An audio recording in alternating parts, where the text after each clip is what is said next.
Before we moved on to a sailboat, the question we needed answering the most was how much is it really going to cost? We scoured the internet for answers to our question and we got things like £500 a month all the way up to £2,000 a month. So we were really none the wiser. How could some people get away with living on a tiny budget and other people be spending a lot more? Which one was a lie? We decided that if some people can manage on an extremely small budget, then we should be able to as well. And so it was a little bit of an experiment. We obviously didn't at the time have an income. We only had savings and we only had until the savings ran out. So we had no idea how long we were going to be able to make the adventure last, or if we would even be able to have the adventure in the first place. So when we first set off on this adventure, we worked out that we could survive on about £600 a month between us, which compared to what we were spending in the UK was an absolutely tiny amount. Now we have a little bit more money coming in. Adam's got freelance work and the blog togetlost.com is bringing in an income. So we can afford to spend a little bit more than that and live a little bit less frugally. But the question is, what is the smallest budget that you can get by on when you live on a sailboat? We've recorded everything that we've spent and learnt over the last 3 years of living on board Hot Chocolate. We've shared the first year in a blog post for you all. You can go and check it out on the website, and that's got all of our spending from the first year, but we've kept updating it to find out exactly how our spending has changed over the 3 years. And we've put it all down, worked it all out into a monthly figure, basically. Over the last 3 years, what have we spent per month while living aboard Hot Chocolate? So we'll start off with some of the non-negotiables. These are things that me and Adam, couldn't get by without on a boat. But it's important to note here, everyone has different requirements, everyone has different needs. The things that me and Adam think we couldn't live without, you might think you can. The things that we can live without, you might think is impossible. So it is a little bit down to your personal tastes and your requirements, but a lot of it can be worked out from what we've spent. So firstly, marina and yard fees. This is one of the things that we spend the most money on over the winter. When we're cruising in the Med, the winter months are cold, the weather is very unstable, there's big storms coming through, and yeah, it's pretty miserable. It's hard to make electricity if you have solar because it's very cloudy a lot of the time, and it's just not very pleasant out there. There are, of course, some lovely days and you can get some awesome sailing weather over the winter in certain parts of the Med, but on the whole, it's the time to run away and hide, put the boat in a marina or in a boatyard. So that's what Adam and I chose to do. We are very, very lucky. We've spent 3 years cruising in Greece, and Greece is an absolute paradise for sailors. There are thousands of islands, and all of those islands have safe anchorages from whichever wind direction is worst. So you can always find somewhere safe to shelter if you trust your anchor, or usually anyway. And there's also quite often free town keys to be found, so you don't have to pay to go into a marina if you want a bit of land time. So over the summer, Adam and I have spent absolutely nothing on marinas, but over the winter months, that's where we have had to. Some people, I should note here, do sail all the way through the winter. They find a good bolt hole and do day sails, or they find a town quay that's free and they use that as a shelter. Adam and I are less experienced sailors, so we have never felt comfortable doing that. We're also very aware that it's not as comfortable. We don't have like a diesel heater or anything like that on board, and making electricity would be really hard when we both work full-time from our laptops. So we have always opted to go in a boatyard or a marina, and that can cost, obviously there's a range. You can go into some really cheap boatyards, you can go into some really expensive marinas. It's kind of up to you to research and find the best price that you can. We've got by on an average monthly figure, so spread over winter and summer, we spent about £180 a month on boatyards, marinas over the winter. I should note here that we got stuck in the boatyard earlier and later than we would have liked, 2 years in a row with lockdown. So sailing was banned, you couldn't sail anywhere, you couldn't navigate anywhere, and so we were stuck for several months. I think 4 months in total that we wouldn't have had to spend on boatyards and marinas if it hadn't been for strange circumstances. Next is a small amount but an important one, and we've labelled it boat necessities, and that's things like paying for charts, paying for pilot books, paying for courtesy flags, all the sort of little things that you need that add up, but that you'll need to go sailing. We were very lucky. We started off our journey in a really good liveaboard marina, and we got a lot of our charts and pilot books donated to us from cruisers who were leaving the area.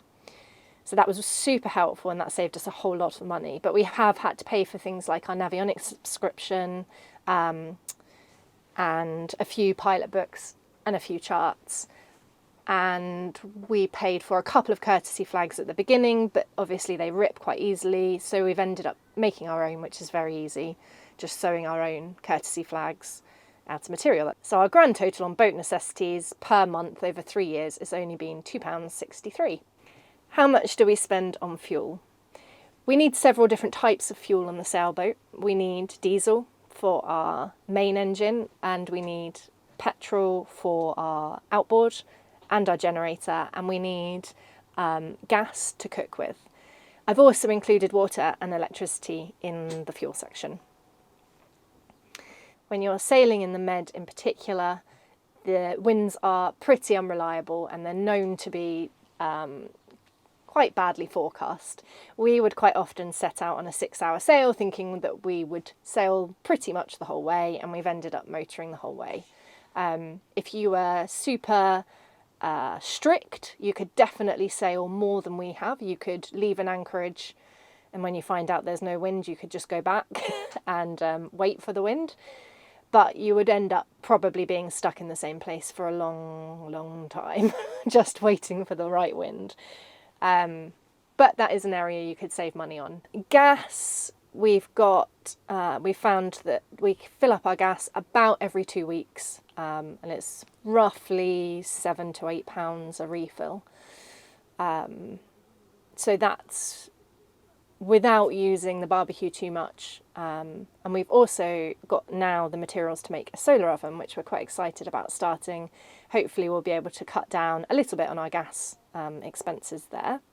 Petrol, we haven't spent nearly as much as we thought we were going to. Really, we're using the dinghy mostly for short trips to shore where we just row. We did buy a generator, which we bought because we found that in the shoulder seasons, when it was cloudy, we weren't making enough solar. If you invested in a wind generator, you might well get by without a generator. But we found we couldn't run our laptops. We couldn't keep working without a generator to top up our electricity over the shoulder season. So we also use petrol in that. Luckily, it uses a minimal amount, but we've added that onto our average monthly total. So we've ended up spending around £57 a month on diesel, petrol and gas. Water and electricity, we've mostly over the summer months found for free. We've got solar panels. There's a video about how we calculated how much solar we would need. I'll put the link in the description. That has done really well in the summer months, and we've never had to pay for electricity then. I've also included the cost of the generator into our electricity monthly total, because obviously that was something we had to buy that was extra to supplement our electricity generating over the shoulder seasons. For the first 2 years of cruising, we found our water supply for free. We found it on town quays, or we sometimes found beach showers. It was desperate times, but we got by with very little water and just topping up from free town quays. So we didn't pay for water at all. After 2 years of searching for water, we gave in and we bought a water maker. And this was a huge expense that you definitely don't need. But if you're thinking about living on a boat for a long period of time, it is a huge quality of life upgrade, and it has it's revolutionised our lives on board. It is an incredible thing to be able to make drinking water from the sea, and it's worth its weight in gold. But that was a huge expense, so I've included that in our monthly average over 3 years water costs. I've also included the small amount that we paid for water in the marina over the winter, because you can't run your water maker in the marina. So with that huge expense of the water maker and the other big expense of the generator, our monthly total over 3 years for water and electricity has been £334. Okay, food costs when sailing. Obviously you still have to eat when you live on a sailboat. In the Med, it's very tricky to catch fish, so that's really a minimal supplement to the diet. We didn't want to compromise eating healthily, so we have kept some what we would call luxury items. Things like nuts and seeds are very expensive, so we don't eat very much, but we do still eat them because they are healthy. Obviously we don't compromise on fresh fruit and vegetables, that's a hard stop. But what we do is visit, when we arrive in a new town, if there's a couple of supermarkets, we'll probably visit both of them, see which one's cheaper, and then obviously scout for the cheapest items that we're looking for. Markets can be great, but sometimes we found that the food goes off a lot more quickly, the fruits and vegetables. So it worked out that we were wasting a lot of fruit and veg compared to the fruit and veg that we were buying in the supermarkets. On average, we spend £200 a month on food. I've included a category called working on a sailboat. This includes our internet or maintaining our laptops and phones, things like that. So obviously that as well will differ from country to country, how much you spend on the internet. If you can find places with free Wi-Fi, for example, over the winter months we quite often have free Wi-Fi, which is great, and that saves some money. In total, our monthly budget for working from the sailboat is £57. How much does sailboat maintenance cost? This is one of those questions that there probably isn't really an answer to. It depends on so many different factors. It's something I've written about a lot in my How to Run Away to Sea guide, which you can find on our website, togetlost.com. If you're looking at buying a sailboat, I'd really recommend you go and check that out. It dives into, looking at all the different things that you need to take into consideration when you're buying a sailboat. The sailboat that you end up buying will have a knock-on effect to the amount of maintenance you end up doing. If Adam and I hadn't bought a older, cheaper sailboat, then we would have been putting off our adventure for many years until we had enough money to buy something more equipped already. As we're both quite handy, we decided the best option was to get out there, do it now, and to do the maintenance that we had to do along the way. This has resulted in us spending a lot more than other people probably do on looking after the sailboat, upgrading things, maintaining things, repairing things. I'm not going to go into everything that we've done on hot chocolate because that would take a very long time, but I will just run through some of the big ticket items. We've recorded everything down to paintbrushes and sandpaper, so I will let you know the total for that at the end. But some of the big budget items have been replacing our windlass, replacing our batteries, replacing our depth sounder and our wind gauge, replacing all our through holes. We have replaced one lost dinghy. We've installed a dripless shaft seal. We've had a rigging check and replaced some of the rigging. We've done a full paint job and a bottom job. We've added solar panels, upgraded our anchor, and many more jobs besides that. In total, all our repairs over the 3 years that we've owned Hot Chocolate have amounted to £227 a month. And the last section that I've included is a section for luxuries. These are things that we didn't actually need, but we wanted, so we splashed out on them. Things like we bought a cob barbecue, and we've got gifted 2 folding bikes, which we then had repaired. I've also included things like clothes that we've replaced, or bedding, or plates, saucepans, little sundries like that that add up over the years. The luxury budget also includes drinks, entertaining guests, meals out. It includes anything when we've bought tickets to see attractions, anything like that has gone on the luxury budget. So in total, over 3 years, we've spent £47 a month on luxuries. The grand total that we've spent over 3 years of living aboard, on average per month, is £1,100. That's for a couple living on board a 38-foot sailboat. Over our first year of sailing, we spent considerably less because we were on a much tighter budget. We definitely had months where we easily spent £600 a month, and that was a struggle, but it was fine. It could have worked. Where we've fallen short is things on the boat breaking. So, for example, in our first year, we could have hit the £600 a month target if we hadn't had to replace our windlass. We spent a month hauling up the chain by hand, and it was horrible, but it was okay. We didn't have to have a windlass. So if you were really determined, you could definitely make the £600 a month budget work. It would be very tight and you would have to make a lot of sacrifices.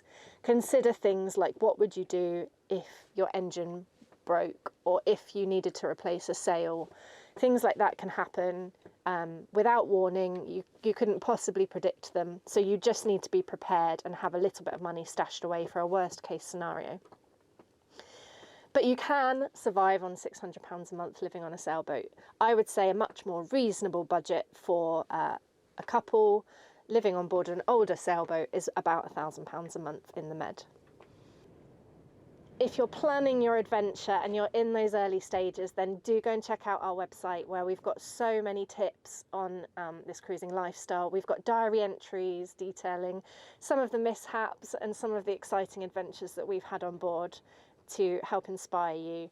And we've also got loads of information. We've detailed all of the things we wish we knew before we lived on board.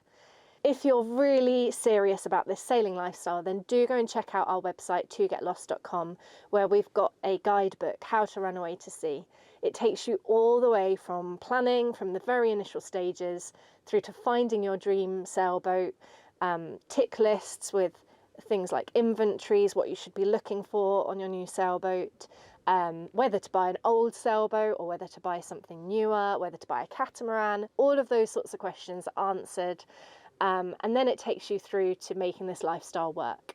Things like information on the cruising community, information on making this lifestyle a little easier, keeping pets on board, taking families on board, all sorts of information, all included in 200 plus pages with printouts.